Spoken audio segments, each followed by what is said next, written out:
We are so excited to be joined by Mayor of Wabash, Scott Long. Scott, thank you so much for, first off, coming into our studio today and really getting to see what we do here at Remedy and why we do what we do. But our executive director, Clinton Fopple, heard your story. And your story is one of those that I'm excited for everyone else to see and hear because it's quite unique. You've had quite a journey, which I'm not going to explain. But Scott, first off, let's tell me a little bit about yourself, and then I want to jump into your story a little bit more. Okay. Born in Wabash. I grew up in Miami County until I was 10 years old. So my dad managed the Miami Cass REMC. Got hired in 1970 at Wabash's REMC, so he commuted for 4 years. Long commute, 25 minutes or something like that. So we moved over back to Wabash in 1974. And I've kind of been there ever since, except for a stint in the U.S. Army from 82 to 89. So, that's kind of my background there. That's great. So now you've stepped into a pretty big role. But where did your career begin and how did you get where you're at now? And I'll let you explain more about that as well. Well, I was a farm kid, so to speak. I worked on farms. I graduated from Northfield High School in Wabash. And so when I got back out of the military, I worked for over a 5-year span, 4 different companies, I believe, always taking the next job to better yourself. And working outside on the farm as a kid and then being in the Army and being outside and then wearing a uniform. I didn't have to worry about what clothes I put on every morning. That was already dictated for me. I applied to be a police officer in 1993 and then got hired on the Wabash Police Department in 1994 at the age of just shy of 30 years old. So I was kind of had some world experience being in the Army and everything, and I think that set me up well to serve the community as a police officer also. So that career began in 1994. And then I worked on patrol. I served as a detective for about 4 years and went back on patrol before I retired in December of 2015 after I'd won the election as Mayor of Wabash that year. That's incredible. And so I kind of want to talk first off before we get into a little bit more what we're going to talk about. But I know there's a story. I mean, many people nowadays see what police officers go through, and it's a tough industry to be in. When it came to your mental health throughout the 20 plus years, how are you able to balance that as, you're often seeing things that maybe your mind wasn't created to see? How did you deal with your mental health throughout those battles? Everybody deals with it differently in that profession. And I can equate EMS to that also because they see as many bad things as police officers do. On the police side of things, in a small town like Wabash, you deal with everything. There's not a homicide division. There's not vice. There's not narcotics. So as a first responder, you're truly a first responder to whatever call comes in. So there was a lot of stuff that you don't go home and talk to your wife and family about. You kind of hold it in and find it, hopefully find a good way to deal with that while you're on the job. That is some of the struggles that guys have because you're supposed to be tough and not show any emotion. And police officers struggle with that sometimes. And sometimes they may not make the right choices in how to deal with that also. So the national media and law enforcement didn't do us any favors as far as hiring now. We struggle to hire police officers. Every community in the state does. And it's not... in today's day and age, it's not the honorable profession that it used to be. When you're a little kid, you want to be a fireman or a policeman. Nowadays, kids want to be video game creators. They don't want to be a policeman or a fireman. So, that's just what we deal with constantly. Yeah, so a lot of sometimes pushing it down and not Yeah. allowing that buildup. So in the Wired experience, we actually talk about kind of a hairball, and it kind of just builds up and builds up Yep. in a sink. Until finally you have to Yeah. expel it. Exactly. And a lot of times that isn't a very pleasant thing to go through. But, honestly, I rely on my faith in God, help me through a lot of those situations, and enabled me to deal with them. And I wasn't ever afraid to reach out to professionals and seek some help. And a lot of mayors throughout the state, we're talking about creating our own critical incident team of mayors so that if a mayor has a police officer that is unfortunately shot and killed, he's got somebody to reach out to. Unfortunately, we've got a lot of mayors right now that have dealt with that. So we're trying to set up kind of a network that if that occurs, we can reach out to them and the people that help them through that situation. We don't want to reinvent the wheel. If somebody's already done it well, let's replicate that and offer that to every mayor throughout the state. Yeah. How do you believe that your career before in law enforcement has equipped you even more to be an incredible mayor like you are? One of the things I found out quickly, the people that called the police department to complain about something are the same people that call City Hall to complain about something. Okay. It's just on a different level. It's enabled me to know how to deal with those folks on a one-to-one level. And I've never shied away from speaking to anybody. I get stopped. My wife hates it when I go to the local Walmart. We'll walk in together and she'll keep walking because she knows I'm going to get stopped, half a dozen times while I'm walking through the store. And that comes with the job, in my opinion. I don't shy away from going out in public. They elected me to serve them, and if they got a question when I'm out, I'll take that question and try to answer it to the best of my ability. That's great. And Scott, there is a word we use around remedy called escape. And that's when, of course, people are going through those mental health battles and they're looking for the ways to maybe in their eyes cope with it. Right. When really it's an escape because it's not necessarily doing anything good for their mental health. And so let's talk a little bit about the journey of, we'll go back to your career before and then we'll go into where you're at now. But first off, let's talk about the narcotics area and maybe where it was at when you began as a police officer to where we're at now and what you're seeing across the board. Well, back in the early 90s, when I first began my career, the majority of the stuff we dealt with was alcohol and marijuana. That was all that we were seeing. And then late 99, early 2000s, we started seeing a lot more opiates being prescribed, people getting addicted to opiates, crimes driven upwards to satisfy that substance use. Rather than work and make money, let's go steal PlayStations and pawn them. Let's do burglaries and find things to pawn so that we can get money to buy whatever substance we're going to buy, which started out initially as pills and migrated eventually to heroin within the city of Wabash. So we had individuals to include my oldest daughter, who I turned in for trafficking heroin back from Chicago with her boyfriend and eventual husband. And I actually turned her in. I said, hey, they borrowed my ex-wife's car. We know it's 3 hours up, 3 hours back. They should be hitting the county line about this time. And they got pulled over, and she was arrested and incarcerated for dealing at that time.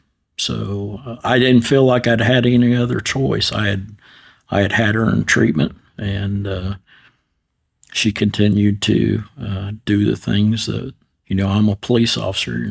I've talked your entire life about not doing this. And I think both of my daughters, their peer pressure was, hey, you're not going to try this because your dad's a cop. And they're stubborn enough to say, you want to bet?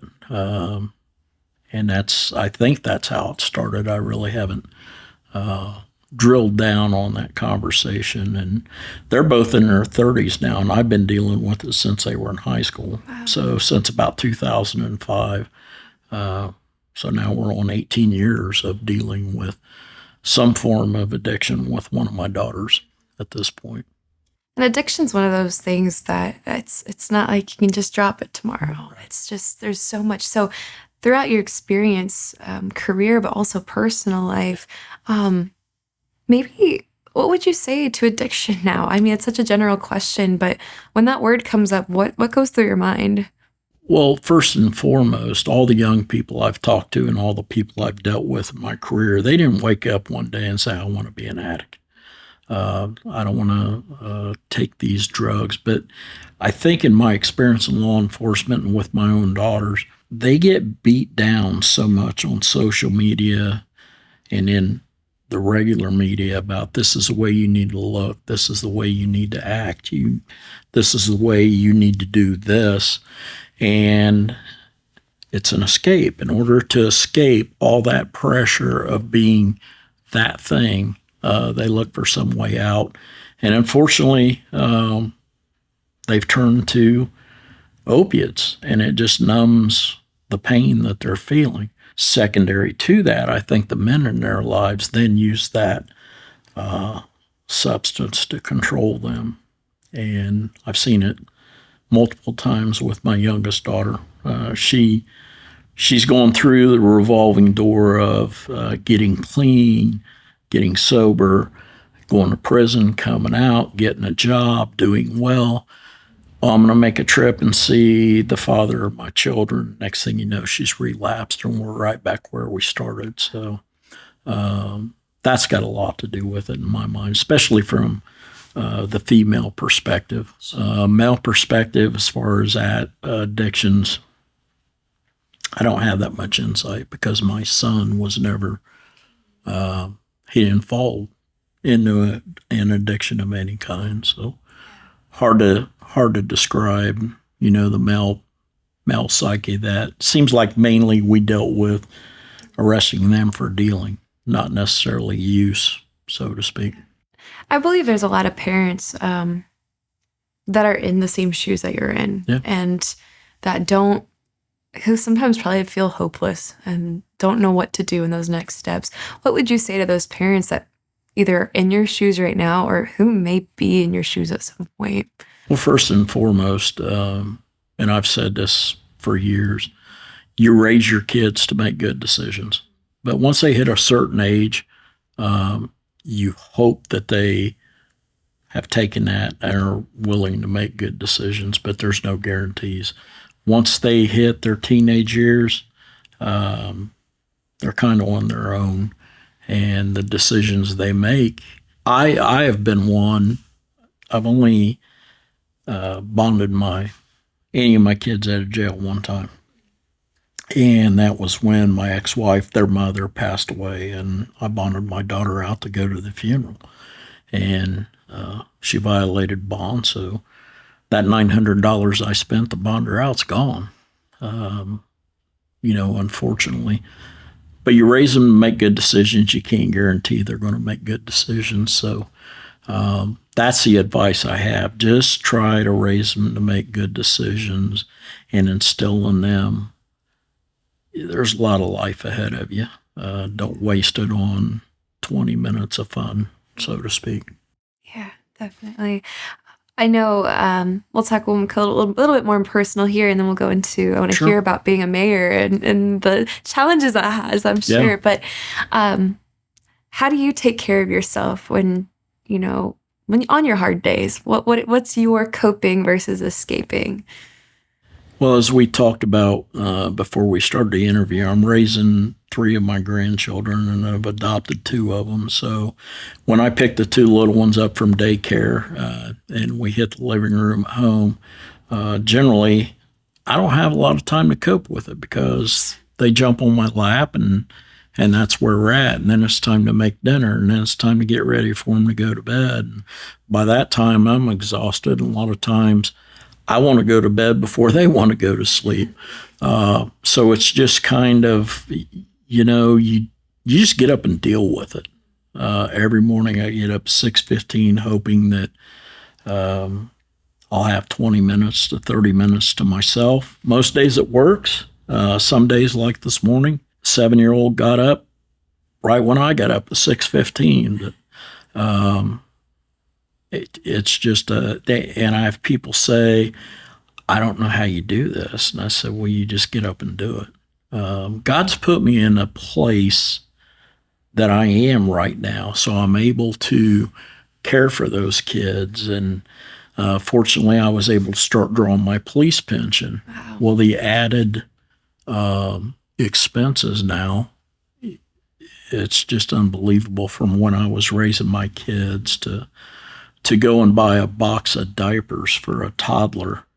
And then I have to buy an extra box for daycare, so they have diapers. So I'm dropping $80. And if I add a box of wipes on top of that, then there's $100 bill going on at the local Walmart just for that. And then you got to worry about food and what will they eat, what won't they eat, and it's a constant juggling act, to say the least. So you're juggling that, and you're juggling a full-time job with an entire city that is on your shoulders. How do you do it?